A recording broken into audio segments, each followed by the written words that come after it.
Chers amis, bonjour. Les élections américaines approchent et comme depuis plusieurs années, je travaille sur le cas de Donald Trump. Alors vous me direz pourquoi je ne ferais pas la même chose avec Kamala Harris. Tout simplement parce que je suis surtout soucieuse de travailler sur le danger en fait. Et je considère que le danger est du côté de Donald Trump, il n'est pas du côté de Kamala Harris, tout simplement. Bon, bref. Donald Trump, marionnette de Sébastien Gorka. Qui est ce Sébastien Gorka? Je vous recommande d'aller revoir le documentaire sur Envoyé spécial qui s'appelle Trump, les hommes de l'ombre. Il y a aussi un autre reportage sur Kamala Harris et apprendre à la connaître aussi mérite tout autant le détour. Le fait de donner la parole non pas à leur entourage, qui sont d'un côté comme de l'autre déjà acquis à leur cause, mais plutôt à ceux qui les connaissent ou les fréquentent depuis longtemps, est fondamental. Parce qu'on ne décide pas de briguer le poste de président des USA comme ça, du jour au lendemain, et comprendre comment petit à petit, selon les racines profondes qui sont à l'origine de cette justification, est fondamental pour déterminer à qui on va donner son vote ou au contraire décider de boycotter en refusant, décider de le ou la boycotter en refusant tel autre. Ce que je prétends là n'est valable évidemment que dans une vraie démocratie et pas une démocrature comme en Russie, qui ne sont que des dictatures déguisées en démocratie, ce qui est très à la mode, hélas, dans bien d'autres pays que la Russie avec Poutine. Ce que je prétends là est fondamental parce que ça induit de juger d'un candidat ou d'une candidate en dehors d'un contexte passionnel et émotionnel. Pour choisir le bon candidat, on peut observer non pas nécessairement le baratin, je dirais, ou la faconde qu'il ou elle vous sert pendant la campagne, mais plutôt les valeurs qui les ont portées, les années, voire les décennies précédentes, afin d'observer une certaine forme de cohérence. Oui, c'est plutôt décennies d'ailleurs. Et voir si le ou la candidate est soucieuse de préserver l'individu, de le protéger socialement, de préserver ses droits. Nous sommes encore en démocratie, on ne sait pas pour combien de temps, je parle des USA. Ne l'oublions pas. S'il ou elle a des projets sur le court terme, le moyen terme et le long terme pour proposer une politique qui tend à préserver le citoyen des calamités dites naturelles qui deviennent de plus en plus inquiétantes aux USA comme ailleurs dans le monde, me semble indispensable. Pour ce qui concerne Donald Trump, j'ai particulièrement été attentive au reportage qui concerne Sébastien Gorka, puisqu'il s'agit des hommes de l'ombre, voilà. Ce monsieur-là est derrière Donald Trump. Très imposant. Hein. C'est un homme c'est un homme particulièrement intelligent au sens quotient intellectuel. Petite précision, l'intelligence en aucune façon n'est une qualité. Elle ne l'est que quand cette intelligence est mise au service de valeurs que je qualifierais d'altruistes. Et là, je dois reconnaître que nous ne sommes pas déçus. J'ai toujours été intriguée par l'étude des profils psychologiques de façon générale et des puissants en particulier. Il est notoire que Donald Trump souffre d'un quotient intellectuel indigne d'un candidat aux présidentielles américaines et il n'est hélas pas nécessaire d'avoir fait les hautes écoles pour parvenir à l'observer et pas d'études de psycho davantage non plus pour s'en apercevoir. Ce monsieur donc s'appelle Sébastien Gorka. C'est un cas tout à fait interpellant.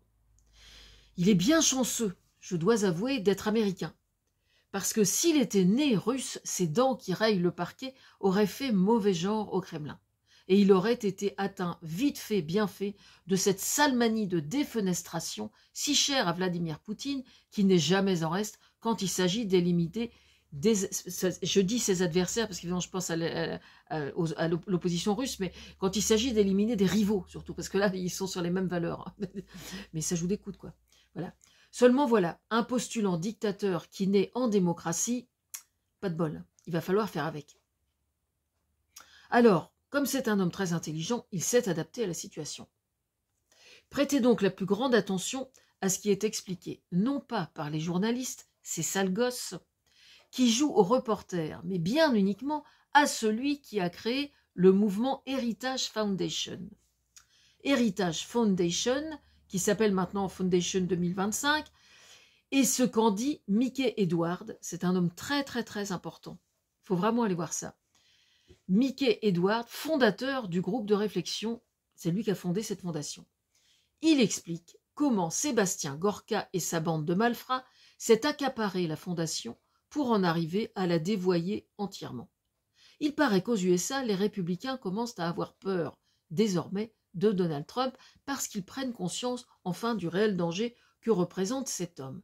Car oui, c'est une révélation. Il existe des gens aux USA aujourd'hui qui envisagent de voter Donald Trump et qui auraient encore des neurones en état de fonctionnement. C'est rassurant. C'est-à-dire qu'il existe des gens encore qui sont derrière Trump et qui disent... qui sont pas dans la vénération, quoi. Vous voyez ce que je veux dire? Donc c'est à ceux-là que je m'adresse, franchement. Hein. Là, faut vraiment faire gaffe. Hein. Je ne parle pas de Trump, mais de Sébastien Gorka et du Project 2025.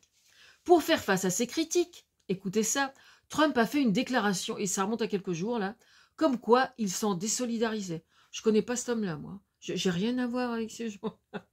Incroyable. Je pourrais vous dire que Trump est un menteur, ce qui ne serait que la pure et stricte vérité, évidemment. C'est un truand de la pire espèce, et franchement, là, je vous la fais soft, hein, par rapport à ce qu'ils volent là-bas, franchement, c'est un truand. Bon, voilà. Son aisance et sa mauvaise foi n'ont d'égal que sa passion pour le golf, c'est vous dire. Il y a quelques jours, j'écoutais une émission qui s'appelle Affaires sensibles sur France Inter, que j'écoute souvent.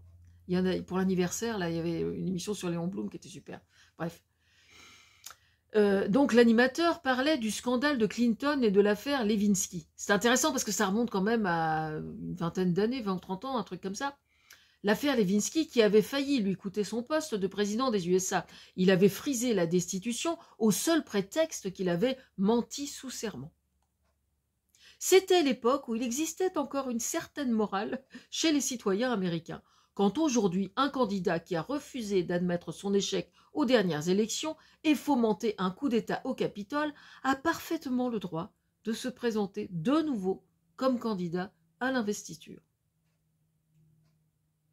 Quand l'Amérique marche désormais sur la tête, on ne peut que regretter que le mensonge, à présent, puisse ainsi être toléré dans des proportions absolument insoupçonnées. Alors, Trump, qui nie purement et simplement d'être en étroite relation avec Sébastien Gorka, ma foi, ce mensonge semble une bluette qui ne vaut pas plus qu'une vulgaire cacahuète. Et en plus, je fais des vers. Il y a un adage qui dit la chose suivante. Quand quelqu'un utilise le mensonge à tort et à travers, toujours pour de mauvaises raisons, car oui, il peut arriver que ce soit le cas pour de bonnes raisons, alors, quand il dit la vérité, plus personne ne le croit. On va le faire sous forme de métaphore, hein, avec les incendies en plus qu'il y a toujours l'été. Voilà. Si quelqu'un crie au feu, au feu, au feu, au feu, au feu, ça parle ça normalement, hein, aux États-Unis, au feu, au feu, au feu, au feu, au feu, voilà. Pompier, ouais, il commence à nous faire chier celui-là, il n'y a pas de feu, ça va quoi, il repart. Et puis le jour où il y a vraiment le feu, qu'est-ce qui se passe? Il crie au feu, au feu, au feu. Il dit, bah oui, on a compris, le pompier ne va pas se déranger, hein, puisqu'il crie au feu tout le temps. Vous voyez ce que je veux dire? Bon, ben là, c'est exactement la même chose. Voilà. Dans le reportage, pourtant, Sébastien Gorka affirme bien l'avoir régulièrement au téléphone.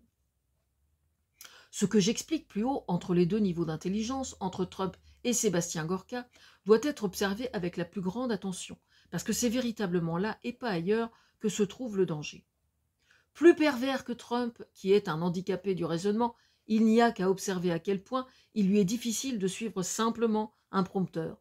Quand il est en roue libre et qu'il sort n'importe quelle connerie, ce Sébastien Gorka choisit lui plutôt d'être le marionnettiste et la manipulation mentale vis-à-vis de Trump, qui n'est qu'un bonnet prêt à servir sur un plateau d'argent l'Ukraine à Poutine, ce qui, hélas, pèse bien peu aujourd'hui dans l'esprit des Américains, alors que pour nous, qui sommes Européens, cet aspect au contraire revêt la plus grande importance. Mais ce que Trump refuse d'observer réside dans le fait que dans l'esprit de ce Sébastien Gorka, cette démarche tend surtout à ce que ça devienne rentable. Je veux parler de loyauté vis-à-vis de lui et des siens. Petite parenthèse sur son nom.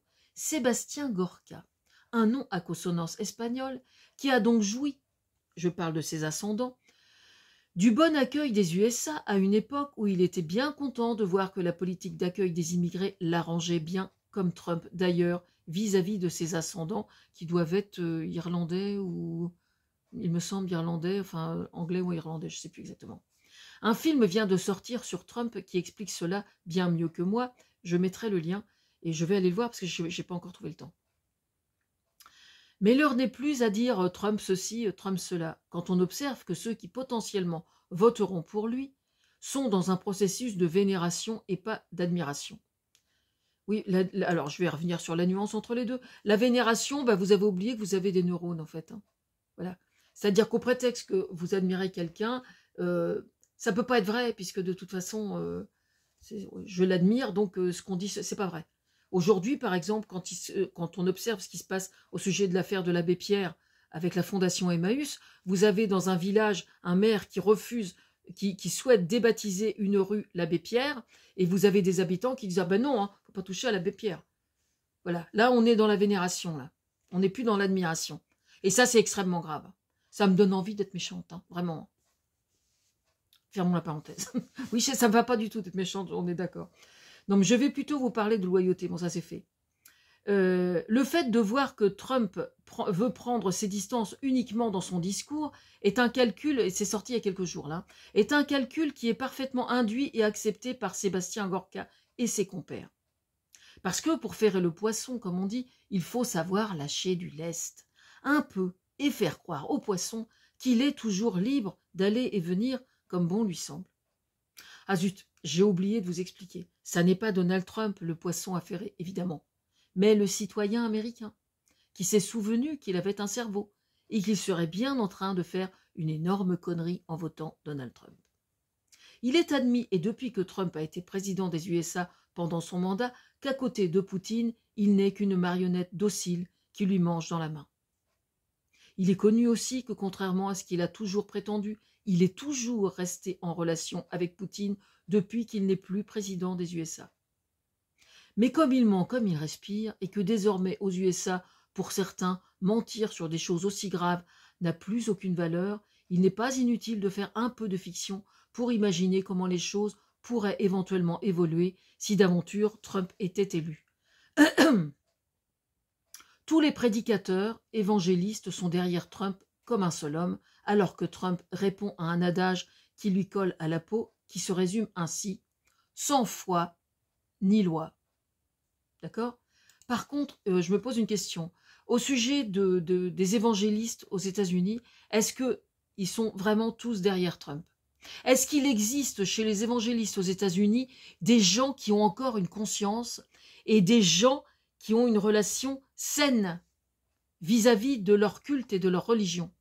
Parce que si jamais ils existent, c'est le moment ou jamais d'ouvrir sa gueule. Hein. Franchement. Hein.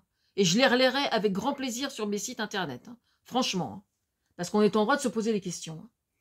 C'est qu'ils sont bien ignares en psychologie. Parce que les valeurs les plus moribondes qui régissent la politique de Donald Trump, aujourd'hui, si elles sont aux antipodes du bien, je dirais même le mal personnifié, le diable s'habille en Elon Musk, je vous le rappelle. Et si Trump est parfaitement conscient, lui, d'avoir été déloyal vis-à-vis de son mentor il y a quelques décennies, je parle de Roy Cohn, je vous recommande d'aller lire un article sur le sujet, un article qui est paru sur RTL. Je vais mettre le lien sous la vidéo. Je suis sidérée. Mais ça, tout ça, c'est dans le film, hein, je pense.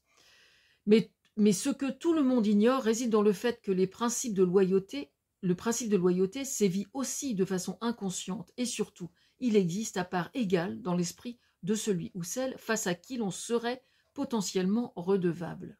Ainsi, quand Trump éventuellement déciderait de rester maître à bord une fois élu, parce qu'avec l'ego, attention, hein,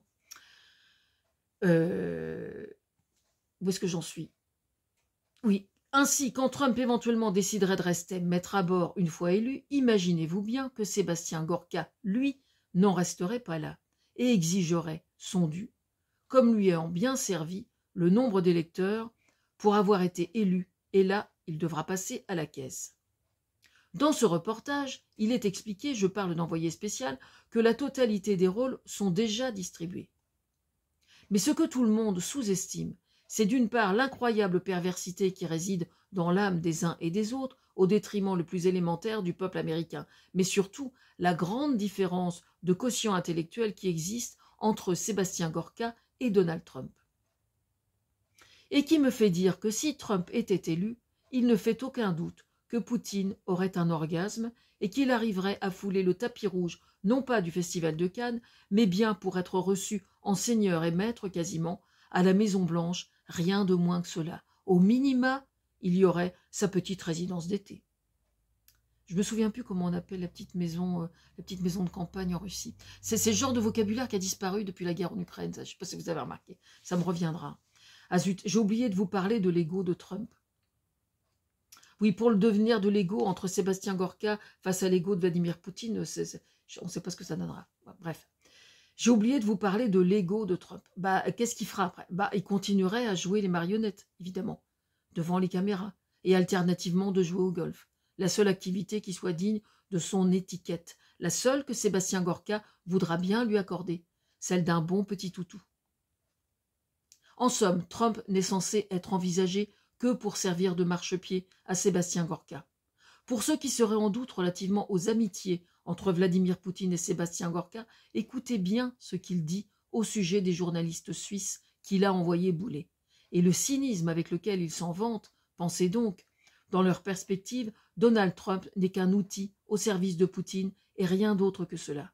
Pourtant, ça n'est pas très malin, je crois, de mépriser ainsi nos amis suisses, parce qu'une des raisons profondes qui justifie que ces grands malades mentaux que sont les dictateurs, qu'ils soient déguisés en démocrates ou pas, c'est quand même l'enrichissement personnel. On sait que Poutine est un truand notoire et qu'il a spolié son pays de beaucoup de richesses, et Sébastien Gorka a ses mêmes projets aussi vis-à-vis de l'Amérique.